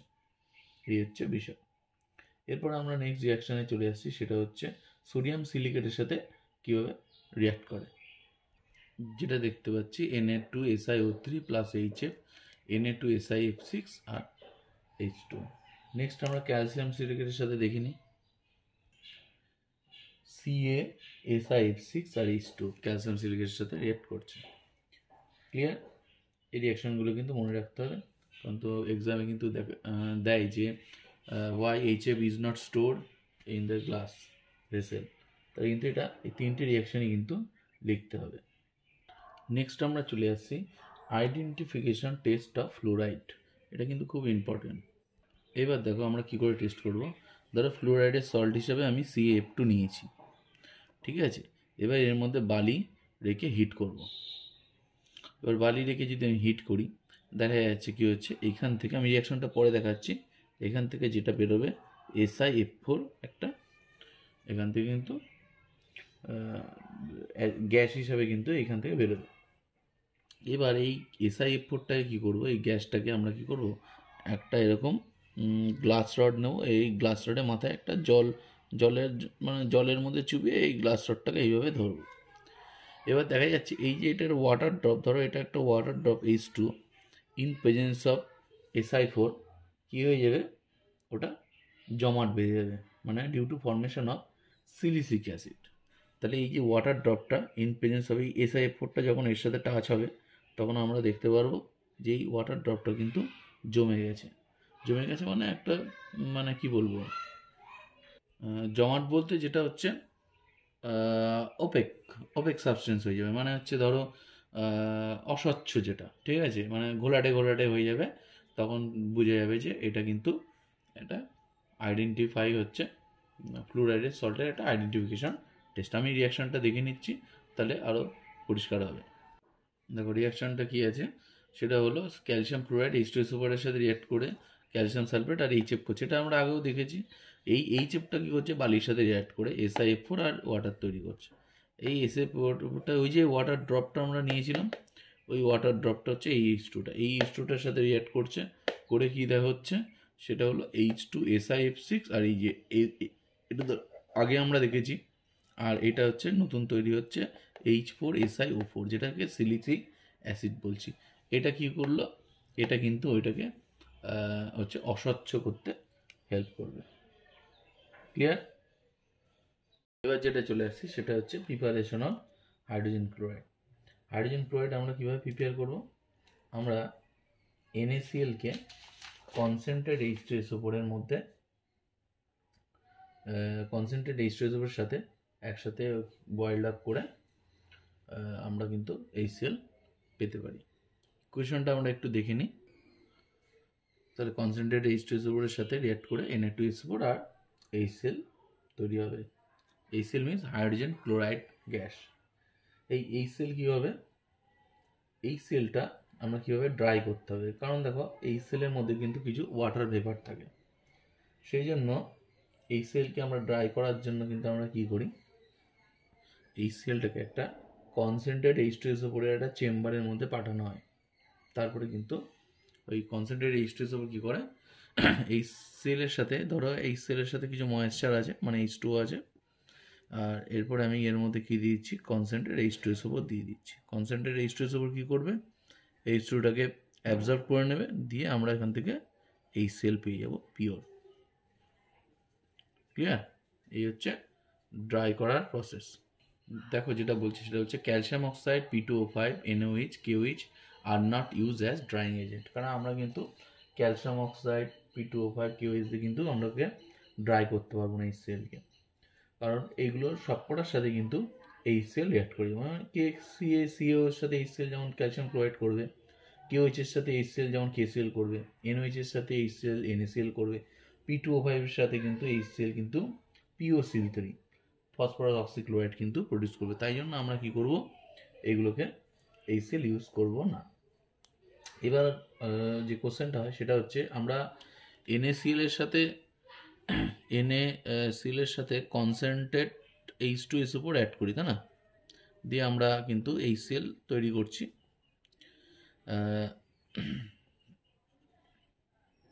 এবার দেখো যে কোশ্চেনটা হয় যে এখানে আমি কনসেন্ট্রেট নাইট্রিক অ্যাসিড দিলে অসুবিধা কি আছে? দেখো যেটা ব্যাপার হয় যে কনসেন্ট্রেট যদি আমি এখানে নাইট্রিক দিই তাহলে কিন্তু যেটা হচ্ছে আমরা যে ধরো NaCl প্লাস কনসেন্ট্রেট HNO3 যদি আমি দিই তাহলে আমরা যেটা পাবো, আমরা কিন্তু NaCl HCl পাবো, এটা নিয়ে কোনো সন্দেহ নেই। প্লাস আমরা কিন্তু এর সাথে NaNO3ও পেয়ে যাব।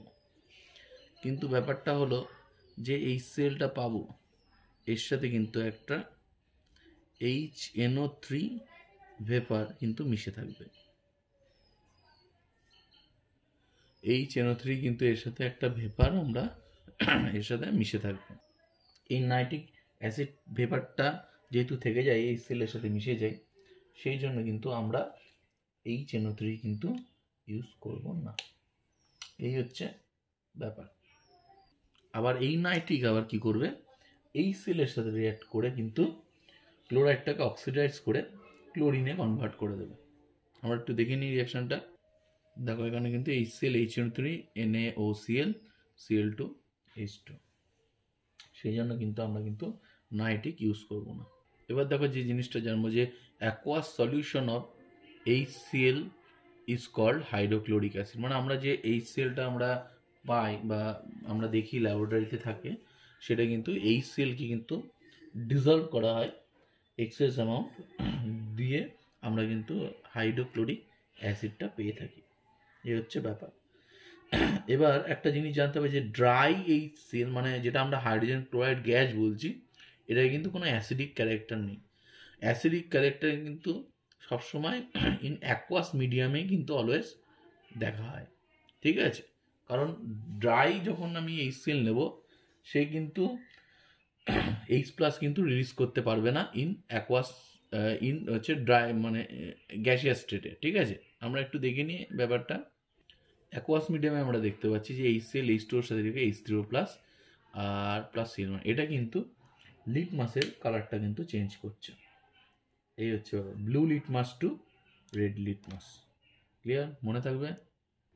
আমরা দেখো ব্লু লিটমাস নিয়েছি। ব্লু লিটমাস কি করছে যে HCl যে গ্যাস যদি আমরা নিয়ে থাকি কিন্তু নো চেঞ্জ অফ কালার, তার মানে আমরা কি দেখতে পাচ্ছি যে HCl H2 এর সাথে রিঅ্যাক্ট করে যে H3O+ তৈরি করছে, সেই H3O+টা কিন্তু মানে হেল্প করছে কি ব্লু লিটমাসকে রেড লিটমাসে কনভার্ট করতে। কিন্তু যেহেতু এখানে HCl গ্যাস দিচ্ছি কিন্তু এখানে কোনো কালার চেঞ্জ হবে না। আমি যদি অ্যাকোয়াস HCl দিয়ে দিতাম তাহলে আমরা দেখতাম যে এখানে কিন্তু অ্যাকোয়াস HCl এর প্রেজেন্সে রেড কালার হয়ে গেছে। ক্লিয়ার? এই হচ্ছে বিষয়। এবার দেখো যেটা আমরা পেয়ে গেছি সেটা হচ্ছে এই যে রিডিউসিং নেচার অফ HCl আমরা দেখতে পাচ্ছি যে MnO2 সাথে HCl রিঅ্যাক্ট করে MnCl2 ক্লোরিন আর জল উৎপন্ন করছে। এখানে আমরা একই রকমভাবে KMnO4 সেটা ভায়োলেট কালার, সেটা কিসে কনভার্ট হয়ে যাচ্ছে কালারলেস। তাহলে এখানে কত স্টেট আছে, +7 থেকে কত আছে +2, আর HCl দেখো -1 থেকে 0। তাহলে Cl- কিন্তু HCl কিন্তু নিজে অক্সিডাইজ হচ্ছে আর KMnO4কে রিডিউস করছে, তার রিডিউসিং প্রপার্টি এর দেখাচ্ছে। এ কত +4 স্টেট থেকে +2 স্টেটে কনভার্ট হয়ে গেছে। তাহলে এখানেও কিন্তু একই রকমভাবে MnO2টা রিডিউস হয়েছে আর HCl এখান থেকে 0তে অক্সিডাইজ হয়েছে। এটা হচ্ছে রিডিউসিং প্রপার্টি অফ HCl।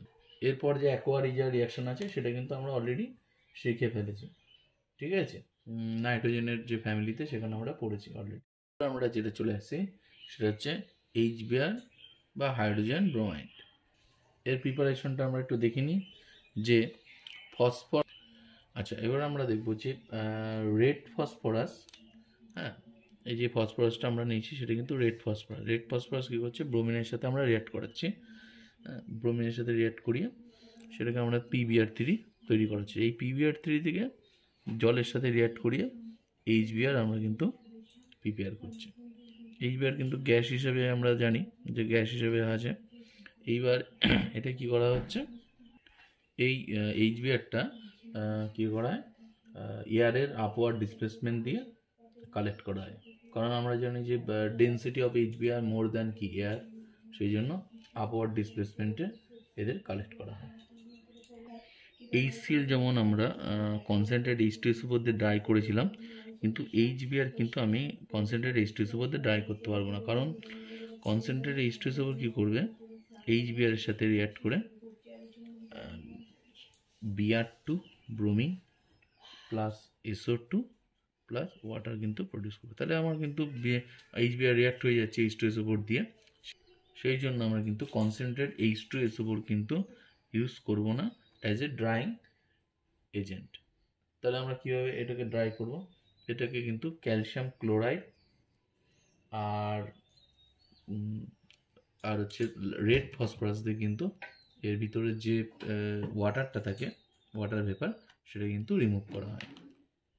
আচ্ছা, এই যে HBr তার সাথে কী থাকে, কিছুটা ওয়াটার ভেপার থাকে, সেই জন্য ক্যালসিয়াম ক্লোরাইড আর রেড ফসফরাসের একটা টিউব আছে, টিউবের মধ্যে পাস করলে আমরা HBrটা ড্রাই HBr কিন্তু পেয়ে যাবো অ্যাজ এ পিওর।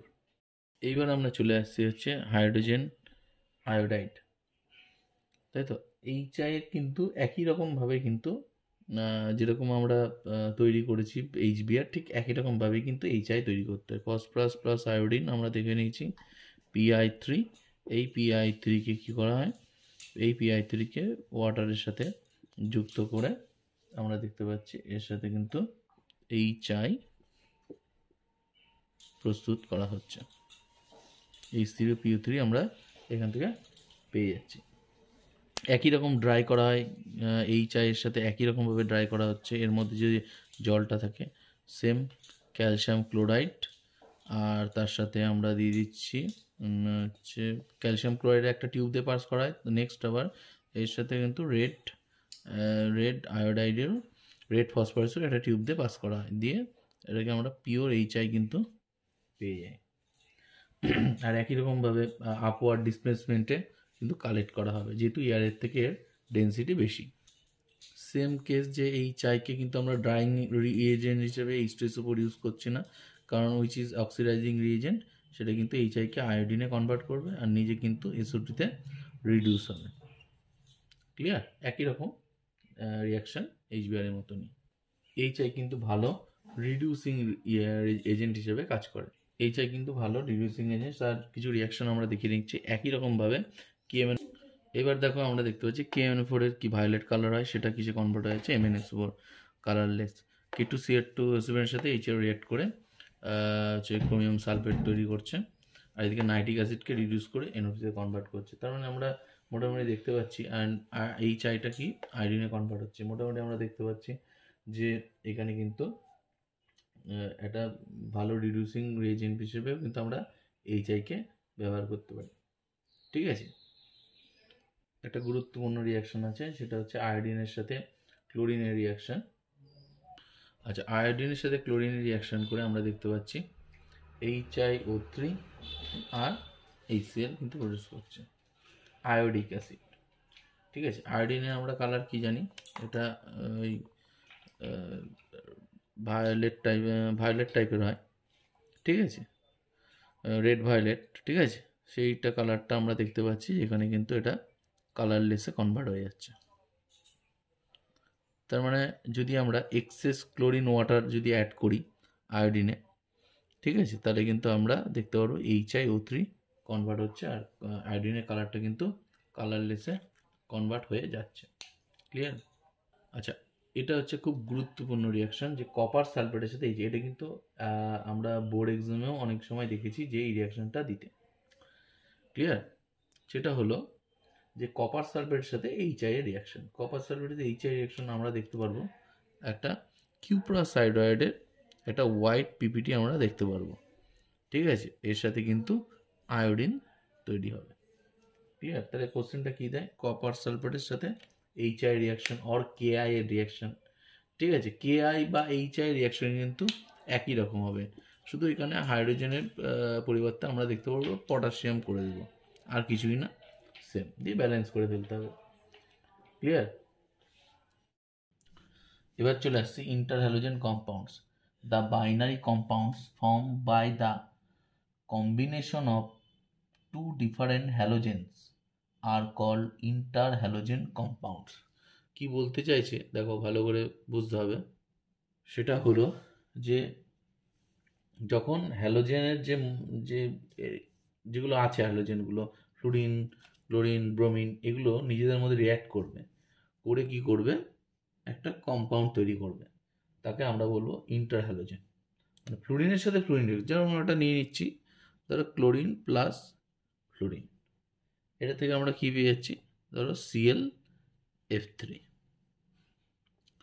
এখানে ধরো তাহলে ClF3, তাহলে এটা কিন্তু ইন্টার হ্যালোজেন কম্পাউন্ড হয়ে গেল। এবার দেখো যে কোশ্চেনটা আসে সেটা হলো যে why inter halogen compounds are more reactive than halogen except fluorine. মানে ফ্লুরিন ছাড়া বাকি যে হ্যালোজেনগুলো আছে সেগুলোর থেকে ইন্টার হ্যালোজেন মৌল কম্পাউন্ডগুলো রিয়াক্টিভ বেশি হয় কেন? আচ্ছা, অ্যান্সারটা কী হবে দেখো, ইন্টার হ্যালোজেন মানে আমরা কি কি দেখতে পারি সেটা একবার দেখে নিই। ধরো যেরকম আছে এক্সাম্পল ClF3 অলরেডি আমরা বললাম, তারপরে দেখলাম BrF3, হ্যাঁ, IF7, আচ্ছা, তারপরে ICl। ঠিক আছে, তাহলে এইগুলো কম্পাউন্ডগুলো কি দেখতে পাচ্ছি, এগুলো ইন্টারনেট, দেখো সবকটা হ্যালোজেন দিয়েই কিন্তু কম্পাউন্ডগুলো তৈরি হয়েছে নিজেদের মধ্যে রিঅ্যাক্ট করে। এবার কোশ্চেনটা হলো যে why halogen inter halogen compound more reactive than halogen. তার মানে এক্সেপ্ট ফ্লুরিন, মানে ফ্লুরিন ছাড়া রিঅ্যাক্টিভ হয় কেন ইন্টার হ্যালোজেন কম্পাউন্ডগুলো মানে হ্যালোজেনের থেকে? সেখানে দেখো অ্যান্সার একটাই হবে, সেটা হলো electronegative difference is more in inter halogen compound.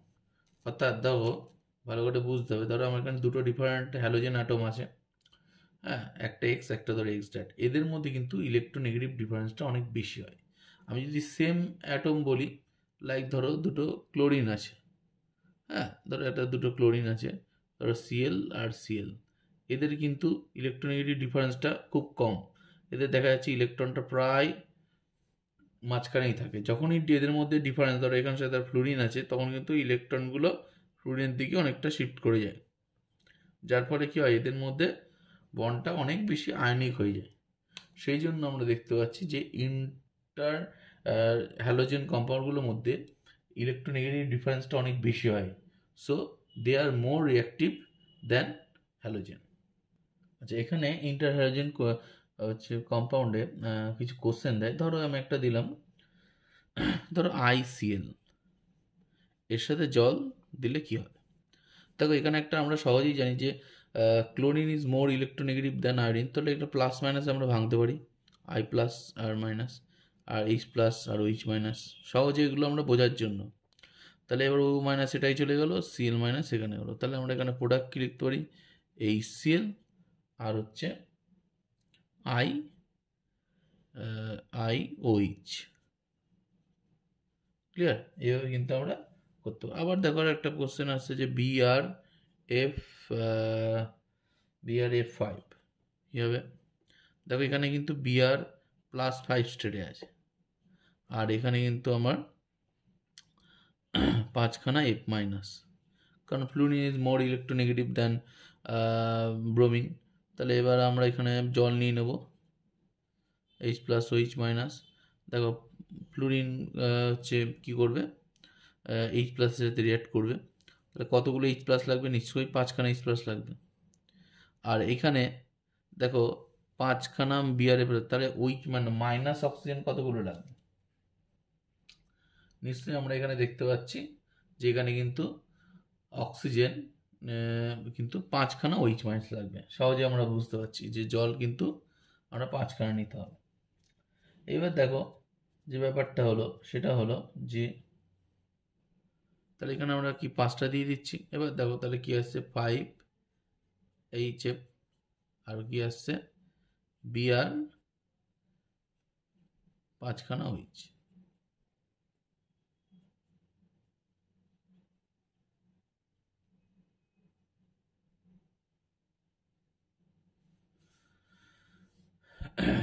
Clear? তাহলে দেখো এইখানে আমরা জানি কি যে সবসময় কি দুটো জল একসাথে দুটো যদি OH থাকে পাশাপাশি তাহলে কি বেরিয়ে যায়, জল বেরিয়ে যায়। তাহলে এখান থেকে আমরা কীভাবে জলটা বের করে দিতে পারবো।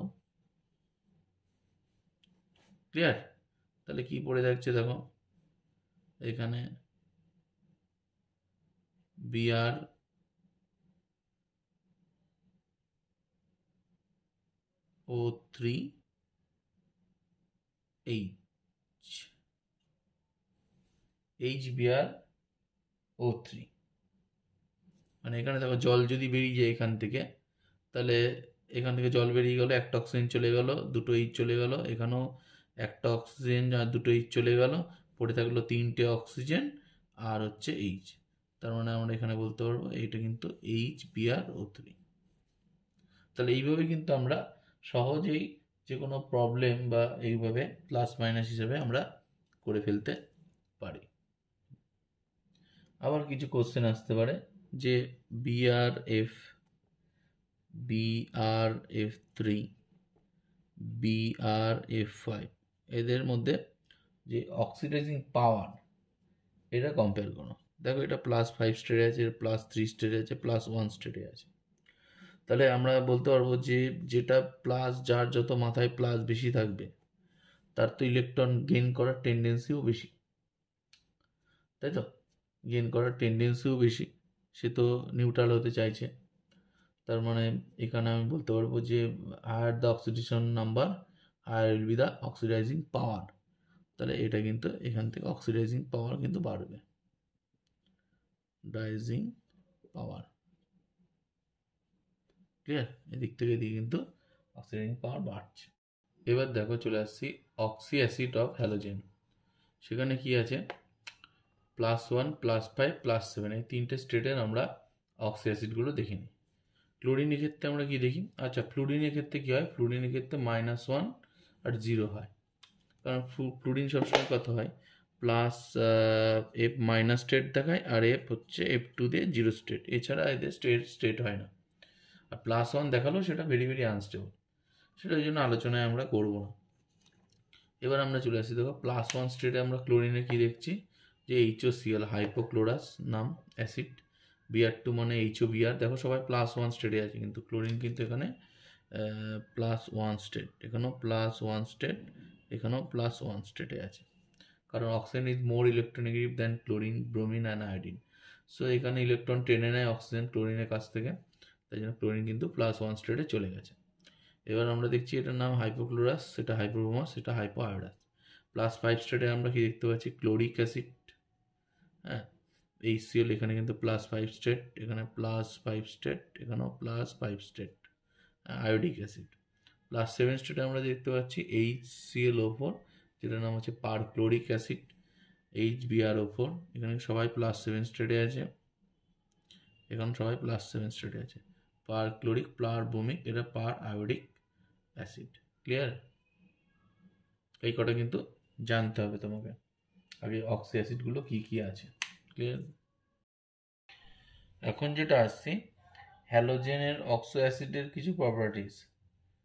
আচ্ছা এবার আমরা কতগুলো অক্সো অ্যাসিড লিখে ফেলছি, হাইপোক্লোরাস, হাইপোব্রোমাস এবং হাইপোআয়োডাস অ্যাসিডগুলির মধ্যে অ্যাসিডিটির কম্প্যারিজন।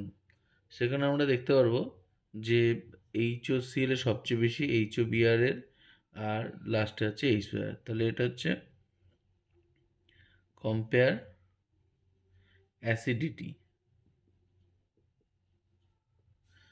কম্পেয়ার অ্যাসিডিটি আমরা এখানে দেখতে পারবো HOCl এর সবচেয়ে বেশি। কেন?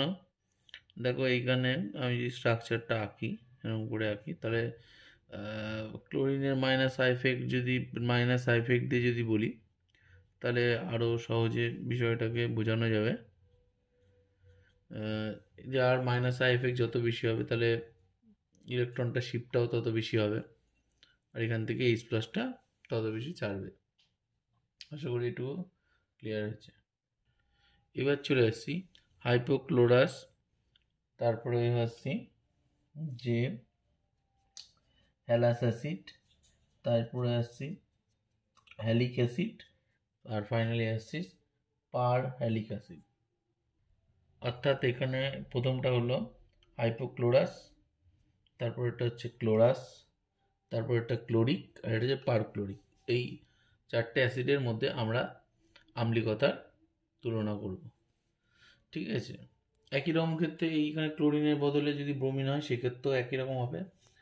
হ্যাঁ, তাহলে এখানে আম্লিকতার আমরা একটু দেখে নিই ক্রমটা কী হবে। দেখো ভালো করে একটা জিনিস লক্ষ্য করো যে আমরা আগে জারণ স্তরগুলো বার করি। এখানে +1 আছে, এখানে কত আছে +3, এখানে আছে কত +5, এখানে হচ্ছে +7। তাহলে আমরা জারণ স্তর দিয়েও আমরা ব্যাখ্যা করতে পারি যে অক্সিডেশন স্টেট যত বাড়বে, ঠিক আছে, সে কি চাইবে যে তত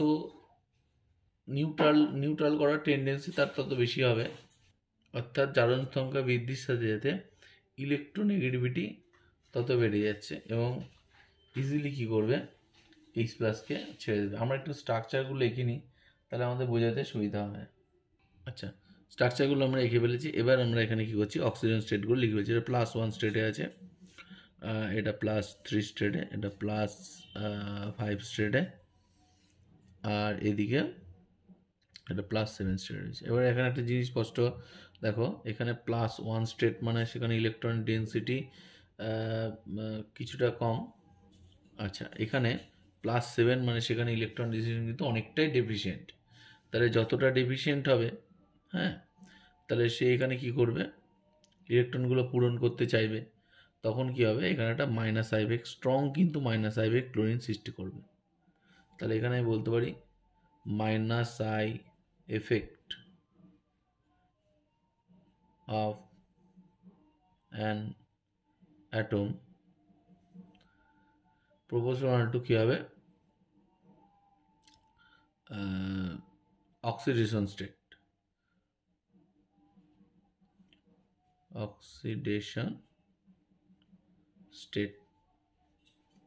তাহলে অক্সিজেন স্টেট যত বাড়বে তার কিন্তু মাইনাস আই এফেক্টও বাড়ছে। তাহলে আমি বলতে পারি এখানে অ্যাসিডিটি সবচেয়ে এইচ প্লাসটা কী হবে, দ্রুত ছেড়ে দেবে এখানে। তাহলে অ্যাসিডিটি কিন্তু HClO3 HClO4 এর সবচেয়ে বেশি, এটা আমরা লক্ষ্য করতে পারছি। এটা আমরা একভাবে ব্যাখ্যা দিলাম। আচ্ছা, আমি আর একটা একটা এক্সপ্লেনেশন আছে, সেটা আমরা একটু বলছি। এই দুটোর মধ্যে যে কোনো একটা দিয়ে এক্সপ্লেন করা যায়, হ্যাঁ, কোনো অসুবিধা নেই। সেকেন্ডটার ক্ষেত্রে আমরা স্টেবিলিটি অফ কনজুগেট বেস দেখে নিই। দেখো প্রথমটার ক্ষেত্রে চলে আসছি O-Cl এরকম আছে, মানে H+ ছেড়ে দেওয়ার পর যেটা থাকবে। তারপর এটা কি আছে, O-Cl ডবল বন্ড O, ঠিক আছে। তারপর এটা কি আছে, Cl O- double bond O, clear. তারপর এটা দেখো O-Cl ডবল বন্ড O। এবার দেখো এই ক্ষেত্রে আমরা যেটা দেখতে পাচ্ছি যে স্টেবিলিটি অফ কনজুগেট যদি বেস দেখি, আমরা রেজোনেন্সের সাথে ট্যালি করব। দেখো এখানে এটা উঠছে, তারপরে রেজোনেটিং ফর্মগুলো যদি দেখি, Cl কি আসছে ডবল বন্ড O, এখানে O-, এরকমভাবে রেজোনেটিং ফর্ম আসবে। তাহলে সবচেয়ে বেশি ক্যানোনিক্যাল ফর্ম কোথায় বেশি, সবচেয়ে বেশি ক্যানোনিক্যাল ফর্ম কিন্তু লাস্টেরটায় আসবে, ঠিক আছে। তারপর এটা এবং লাস্টে হচ্ছে সবচেয়ে কম আসবে OCl। তাহলে কনজুগেট বেস আমরা এটা জানি যে কনজুগেট বেসের স্টেবিলিটি যত বাড়বে, স্টেবিলিটি অফ, এটা অলরেডি আমরা অর্গানিকে শিখেছি, স্টেবিলিটি অফ কনজুগেট বেস যত বাড়বে অ্যাসিডিটি কিন্তু তত বাড়বে। এটা একদম স্পষ্ট, স্টেবিলিটি অফ কনজুগেট বেস যত বাড়বে অ্যাসিডিটি কিন্তু তত বাড়বে। তাহলে স্বাভাবিকভাবে আমরা বলতে পারবো যে HClO4 এর কনজুগেট বেসের সবচেয়ে বেশি ক্যানোনিক্যাল ফর্ম, তাহলে এর অ্যাসিডিটি বেশি। সবচেয়ে কম ক্যানোনিক্যাল ফর্ম হচ্ছে HOCl, তাই এর অ্যাসিডিটি সবচেয়ে কম। তাহলে অ্যাসিডিটি অর্ডার কিন্তু এরকম। পরিষ্কার? এইবার চলে এসেছি যে ওই অ্যাসিড যেগুলো আমরা করেছিলাম তাদেরই হচ্ছে অক্সিডেশন পাওয়ার। সে অক্সিডেশন পাওয়ারটা কিন্তু অ্যাসিডিটি ঠিক অপোজিট হয়, মানে HOCl এর অক্সিডেশন পাওয়ার কিন্তু সবচেয়ে বেশি, তারপরে HClO2, তারপর HClO3, এবং ফাইনালি আসছে HClO4। তাহলে হাইপোক্লোরাসের অক্সিডেশন পাওয়ার, ঠিক আছে, অক্সিজেন পাওয়ার সবচেয়ে বেশি, আর HClO4 এর অক্সিজেন পাওয়ার সবচেয়ে কম। এটা আমরা একটু এক্সপ্লেন করি। +1 স্টেটে আছে, +7 স্টেটে আছে, +3, +5 আর +3। এইবার দেখো এখানে যে বিষয়টা সেটা হচ্ছে যে আমরা কনজুগেট বেস দিয়েও আমরা বলতে পারি, ঠিক আছে। তাহলে সবচেয়ে বেশি কনজুগেট বেস স্টেবিলিটি কার?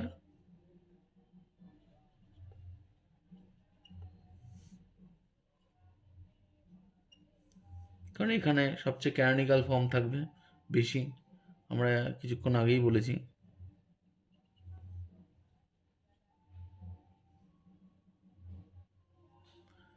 তারপরে HClO3, তারপরে আসবে HClO2, আর ফাইনালি আসবে হচ্ছে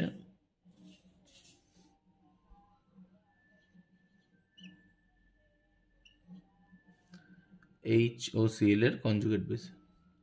তাহলে দেখো কনজুগেট বেসের স্টেবিলিটি এটা আমরা অলরেডি কিছুক্ষণ আগেই বললাম, যেহেতু ক্যানোনিক্যাল ফর্ম সবচেয়ে বেশি, রেজোনেটিং ফর্ম যে সবচেয়ে বেশি এটা। এবার দেখো +7 স্টেটে ক্যানোনিক্যাল ফর্ম বেশি হওয়ার জন্য এর স্টেবিলিটিও বেশি সবচেয়ে। তাহলে ও কিন্তু কম চাইবে যে Cl +7 থেকে Cl মানে 2 মানে 0-তে কনভার্ট হতে কিন্তু কম চাইবে, কারণ এখানে ক্যানোনিক্যাল ফর্ম সবচেয়ে বেশি স্টেবল, ঠিক আছে। আর আমরা যেটা দেখবো যে Cl কিন্তু +1 এর স্টেবিলিটি সবচেয়ে কম, কারণ এর ক্যানোনিক্যাল ফর্ম সবচেয়ে কম এটা, সে কিন্তু ইজিলি কনভার্ট হয়ে যাবে ক্লোরিনে, ঠিক আছে। তাই জন্য আমরা দেখতে পাচ্ছি যে রেট অফ ইলেকট্রন গেনিং যে পাওয়ারটা, ঠিক আছে, সেটা আমরা দেখব যে HOCl এর সবচেয়ে বেশি, এর ইলেকট্রন গেন করার পাওয়ারটা সবচেয়ে বেশি, কারণ এর সবচেয়ে বেশি আনস্টেবল, এ কিন্তু ইজিলি কনভার্ট হয়ে যাবে Cl2-তে। তাই জন্য আমরা কিন্তু দেখতে পাচ্ছি যে HOCl কিন্তু অক্সিডেশন পাওয়ার অফ HOCl সবচেয়ে বেশি রাদার দেন হচ্ছে পারক্লোরিক অ্যাসিড। ক্লিয়ার? তাহলে অক্সিডেশন পাওয়ারটা কিন্তু জাস্ট রিভার্স অফ অ্যাসিডিটি। এবার দেখো যেটা আসে সেটা হলো কয়েকটা জিনিস আগে বলে দিচ্ছি যে আয়োডিনের অক্সাইড কি কি আছে। দেখো I2O4, I2O5, I4O9, এই তিনটে কিন্তু আমরা আয়োডিনের অক্সাইড দেখতে পারি, ঠিক আছে। তাহলে এবার এই অক্সাইডগুলোর মধ্যে সবচেয়ে মোস্ট স্টেবল হচ্ছে I2O5, ঠিক আছে। এটা হচ্ছে মোস্ট স্টেবল হচ্ছে I2O5, কারণ এটা হচ্ছে কোভ্যালেন্ট বন্ড কিন্তু শো করে, ক্লিয়ার। আর বাকিগুলো কিন্তু সব আয়নিক ফর্মে থাকে। যেরকম ধরো I2O4, এটা কীভাবে থাকবে, এটা হচ্ছে আয়নিক, দেখবো আমরা কীরকম আছে, আইও প্লাস IO3 মাইনাস, তারপর একটা আয়নিক ফর্মে কিন্তু এরা আছে। আর I4O9টাও আমরা দেখিনি, সেটা একটা আয়নিক ফর্মে থাকে, I3 প্লাস IO3 হোল 3, এটা মাইনাস করি। তাহলে আমরা দেখতে পাচ্ছি I4O9 যেটা আমরা দেখেছিলাম সেটাও কিন্তু আয়নিক ফর্মে থাকছে। তাহলে সবচেয়ে মোস্ট স্টেবল হচ্ছে I2O5। এবারে আমরা চলে আসছি হোয়াট ইজ ডিট রিয়াকশান। ডিট রিয়াকশানটা আমরা একটু দেখে নিই, এটা কিন্তু ভেরি ভেরি ইম্পর্টেন্ট। সেটা কি আছে, I2O5 কিন্তু অক্সিডাইজ দ্য CO, এটা অক্সিডাইজিং এজেন্ট। তাহলে আমরা কি বলতে পারি, সিওর সাথে রিয়েক্ট করে আমরা যেটা পাচ্ছি I2 প্লাস CO2। তাহলে this reaction is very very important. কেন এটা এতটা রিয়াকশন ইম্পর্টেন্ট, কেন দেখো কোনো একটা সাবস্টেন্সের মধ্যে কার্বন মনোক্সাইড আছে, সেই carbon monoxide can be measure using I2O5। কী করবে, আয়োডিনে কনভার্ট করবে, আর দিস আয়োডিন কি রিয়াক্টস উইথ সোডিয়াম থায়োসালফেট, এটা সোডিয়াম থায়োন টেট্রাথায়োনেটে কনভার্ট করবে। তাহলে সোডিয়াম থায়োসালফেট দিয়ে আমি যদি টাইট্রেট করি তাহলে আয়োডিনের অ্যামাউন্টটা আমরা জানতে পারবো। তাহলে আয়োডিনের অ্যামাউন্টটা জানতে পারলে আমরা কি করব, এখানে সিওর অ্যামাউন্টটাও জানতে পারবো। এটা হচ্ছে ঘটনা। আমি ব্যালেন্সটা একটু করে দিচ্ছি তাহলে সুবিধা হবে। এখানে 5 আর এখানে ধরো 5। এবার দেখো, ধরো আমি এখানে আয়োডিন যেটা তৈরি হলো সেটা আমি সোডিয়াম থায়োসালফেটে টাইট্রেট করে পেলাম হচ্ছে x মোল, ঠিক আছে। তাহলে আমরা এখান থেকে দেখতে পাচ্ছি 1 মোল আয়োডিনের জন্য রিকোয়ার অ্যামাউন্ট অফ, বা 1 মোল আয়োডিন পাচ্ছি, ঠিক আছে। তখন সিওর অ্যামাউন্ট কত আছে, 5 মোল। তাহলে x মোলের জন্য কত পাবো, 5x।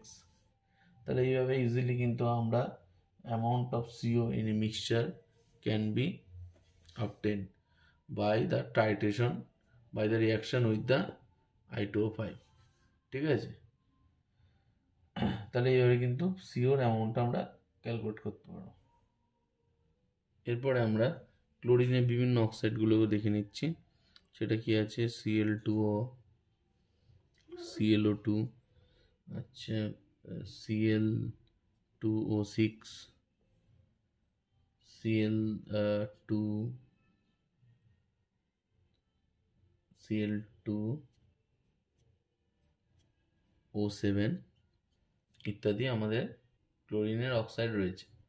এই ক্লোরিন অক্সাইডগুলির মধ্যে একমাত্র হচ্ছে আমরা দেখব যে প্যারাম্যাগনেটিক বিহেভিয়ার কিন্তু ClO2 দেখায়। ClO2 কিন্তু একমাত্র প্যারাম্যাগনেটিক বিহেভিয়ার দেখাবে।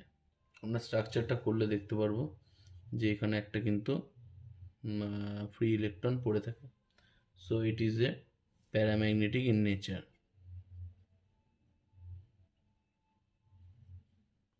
ক্লিয়ার, এটা কিন্তু প্যারাম্যাগনেটিক বিহেভিয়ার শো করছে। এবার হচ্ছে এই যে ইলেকট্রনটা আছে, এই ইলেকট্রনটা কি করবে, অক্সিজেনের সাথে p π d π এটা ওভারল্যাপ করবে। আর p π d π ওভারল্যাপ করার জন্য কিন্তু এখানে আমরা মানে ক্লোরিনের ডি অরবিটাল আর অক্সিজেনের পি অরবিটাল এর সাথে কি হবে, এই ডটের ওভারল্যাপ হবে। তাহলে এটা কিন্তু অ্যাভেলেবিলিটি কমে যাবে, এই ডটটা ইলেকট্রন অ্যাভেলেবিলিটি অনেক কমে যাবে, যার ফলে আমরা কি দেখতে পারবো যে এখানে ইলেকট্রন আছে যেগুলো ডাইমার ফর্ম করে না। তাহলে একটা কোশ্চেন দেয়, why ClO2 can't form the dimer. তাহলে আমরা এখানে একটাই জিনিস বলবো যে due to overlap with the oxygen due to formation of p π d π bond, so the free electron is not available. তাহলে আমরা অ্যান্সারটা কমপ্লিট হবে। ক্লিয়ার, আজকের মধ্যে এইটুকু থাকলো।